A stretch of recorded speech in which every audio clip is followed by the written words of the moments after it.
İkki joyda uyi bor kishi namozni qasr qilamdi? Savol. Assalomu alaykum.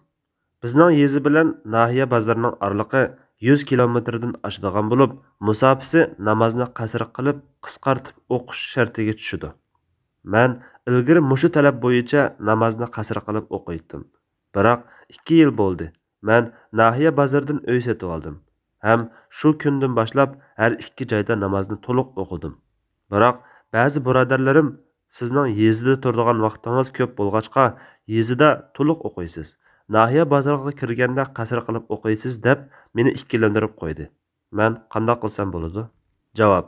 Va alaykum assalom va rahmatullohi va barakatuh. Barliq hamd sana Janobi Allohga bo'lsin. Shundaqla payg'ambarimizga, oila tavobatlarga va uningga toki qiyomatgacha ergashganlarga durud salomlar bo'lsin. Mazkur ahvolda ikki uy oraliqi 80 kilometrdan oshgan bo'lg'achqa, oraliqda yo'lga chiqqan vaqtingizda qasr qilib o'qiysiz. Har ikki uyda turganingizda namozni to'liq o'qiysiz. Chunki siz uyingiz bor joyga berish bilan safar hukmi oxirlashgan bo'lib, safarda qasr qilish ruxsatidan foydalanolmaysiz. Birisida mayli oz turing, mayli uzun turing o'xshash. Ata ibn Abi Rabah mundaq deydi. Men Ibn Abbas radhiyallohu anhumadan Arafatga borganimda qasr qilib o'qimdiman deb so'rasam, u: "Yo'q, lekin Juddaga, Uzafanga va Taifga borganingda qasr qilib o'qiysan. Oilang yoki mol-varalaring bor yerga kelganingda ondan to'liq o'qig'in" dedi.